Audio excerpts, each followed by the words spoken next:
Magandang araw mga ka-aircon lovers. Nandito tayo ngayon sa isang ginagawang bahay upang mag-install ng AOX split type air conditioning. Ang ikakabit natin dito is 1.5 horsepower inverter. Wala pang camera.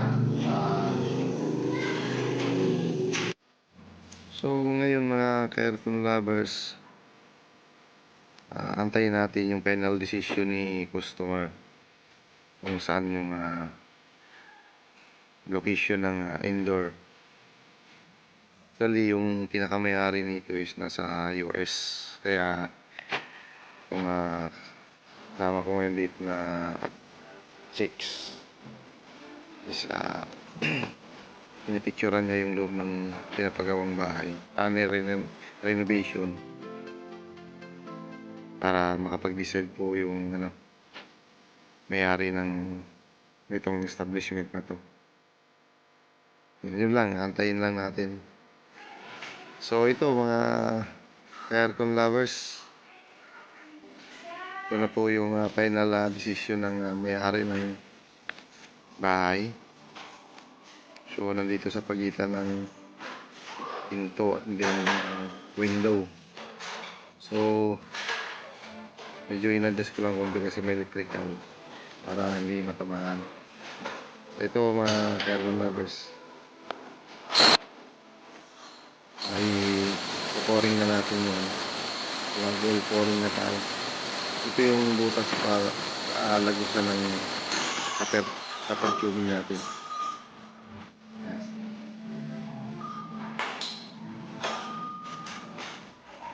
Ganun lang mga ka-aircon lovers. So ipakita ko sa inyo yun. Ito yung nabutas na, diba? Swabe. So ngayon pupunta tayo dun sa likod mga aircon lovers upang kabit naman natin yung condenser bracket.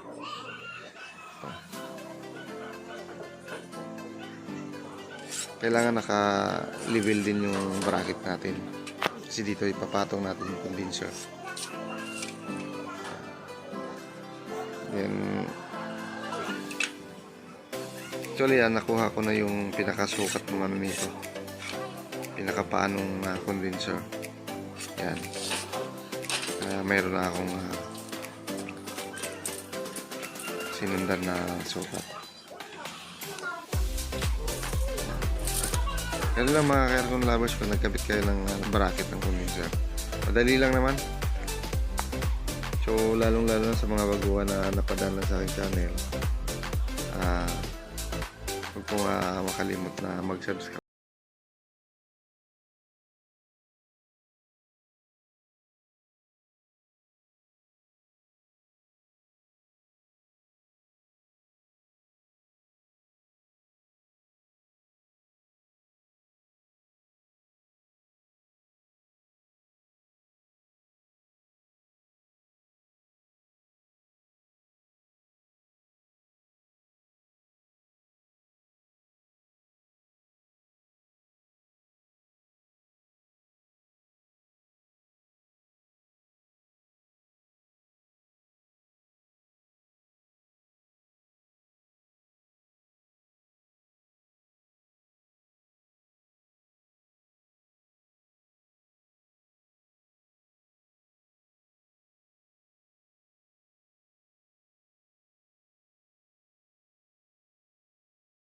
Distance ng ng condenser din. Yan yung marking mo dyan.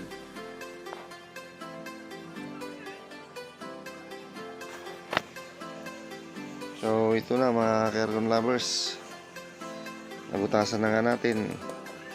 Talagyan na natin ang dynabolt.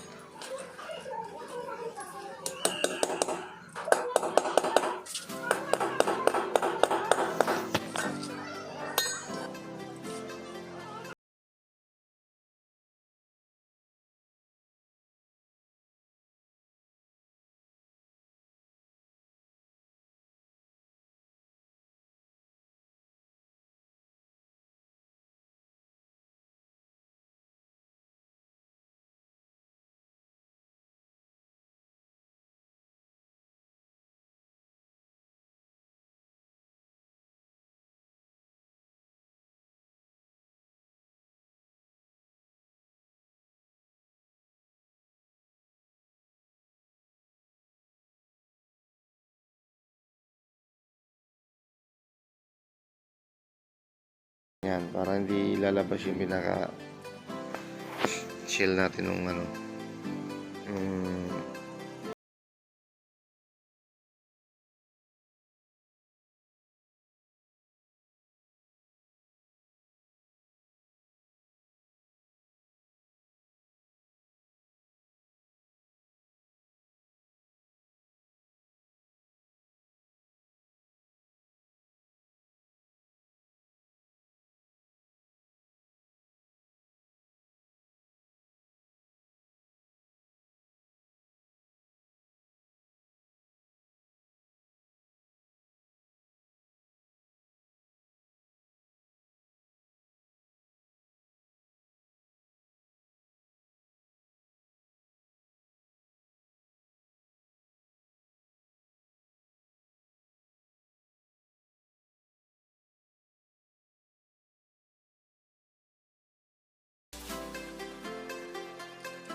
So ito na, sasampa na natin yung condenser.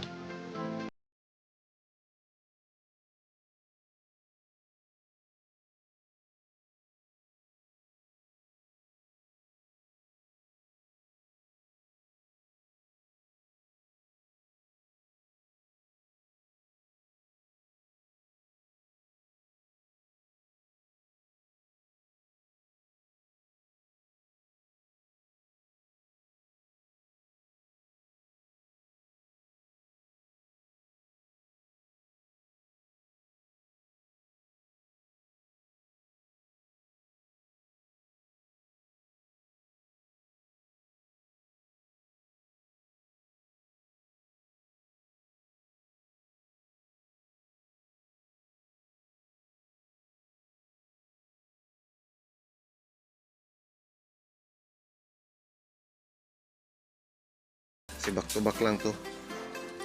Then mababa lang.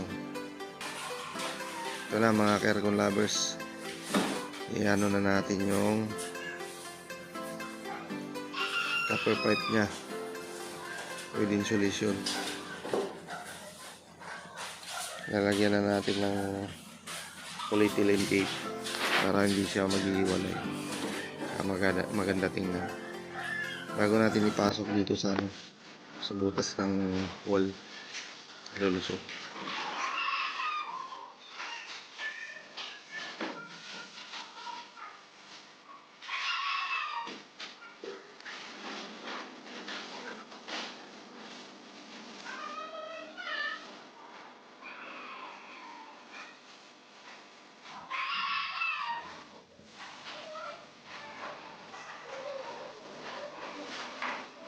So mga Kercon lovers, kasama na dito yung wiring, yung communication wire natin sa supply. Yan, supply ng outdoor. Ganun lang mga Kercon lovers. Yan, siyempre doon natin itutusok yun sa likod.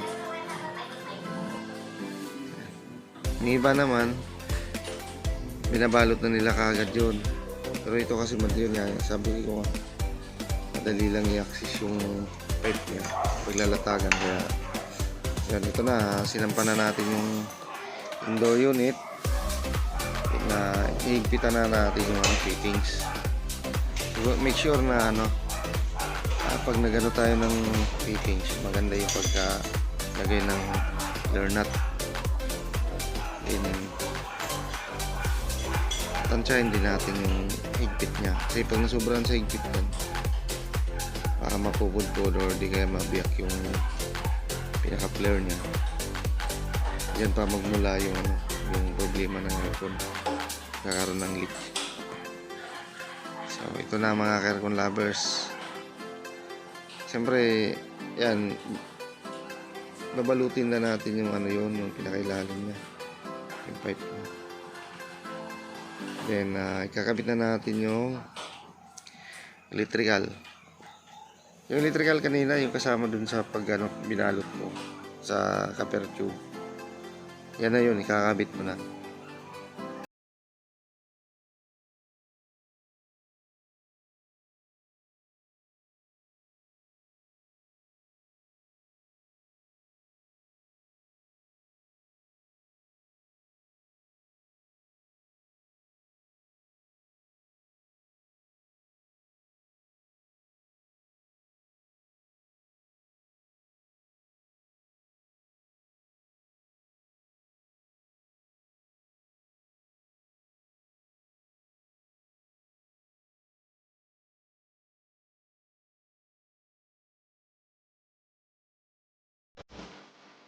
Termination natin is huwag masyadong sobrang higpit, kasi baka mabasag lang yung pinaka-terminal natin.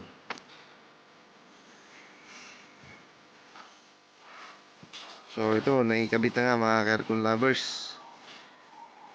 Ang gagawin natin dito is ipa-flashing natin, kasi kahit bago yung ano natin, kahit bago yung copper tube natin, siyempre maganda na yung mag-flashing, kasi yun yung standard. Ayan, flashing, gamitan mo yung combination sa nitrogen ito.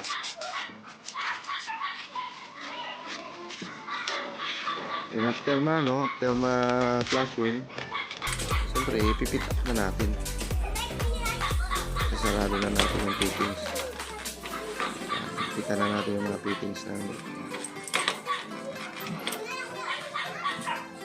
ayan, tansyahin lang din, huwag sobrang higpit.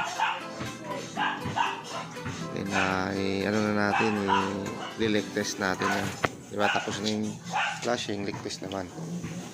Titingnan natin yung ano ba tayo? Kasama ba tayo? mga dugtungan, yung mga fittings niya, flare nut, kung may leak. May hingaw. Gagamitan po natin ng ano, concentrated na joy. Although hindi naman tayo, short lang to ha. Hindi naman siya yung talagang ano.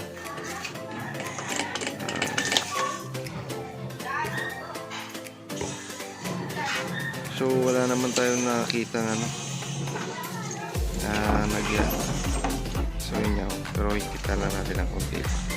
Yan. Pagka medyo may duda kayo dun sa flare, ikitan nyo lang ang konti pa. Yan. Dito tayo sa indoor. Yan. Ganun din, yung joy pa rin ang nilagay natin. Concentrated, mas maganda. Mas maganda ano, pang leak test. Pag yung ano, yung bulana kasi mahirap i-trace yun.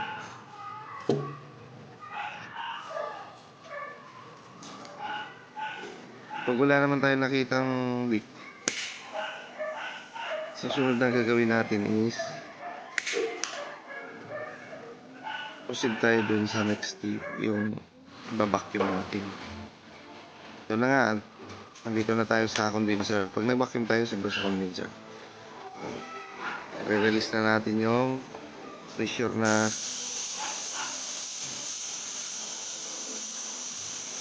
ginamit natin sa leak testing. Pag leak testing, 400 PSI leak test na natin. Yan na. Kasi ano na natin, vacuum.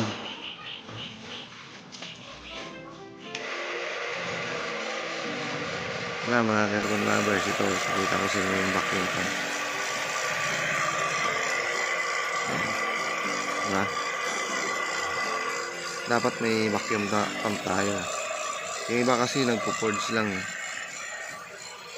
Siguro tinamad magdala ng vacuum pump. Ito yung pinaka-standard. Mag-vacuum dapat tayo. Around ano yan? Kasi maliit lang naman to, mga 45 minutes lang yan.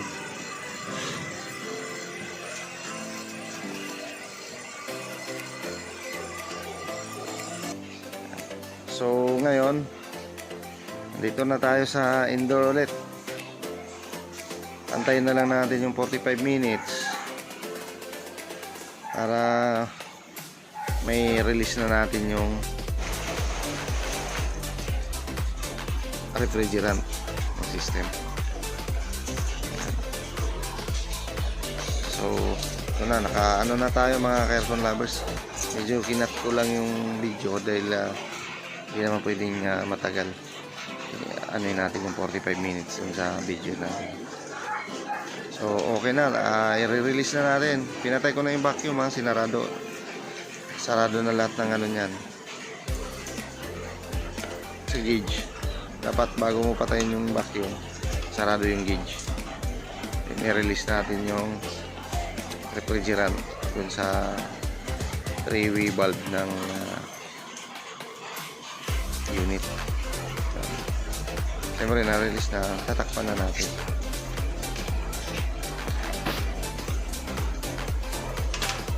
After nito, siyempre titesting na natin mga ka-aircon lovers. Make sure na naka-release bago mag-testing. So na mga ka-aircon lovers, maandar na po siya. So maya i-endorse na natin ko sa may-ari yung napagbili na nung bahay. Maraming salamat pala sa mga nanonood din na. Yung mga hindi pa nakapag-subscribe, pa subscribe na lang po.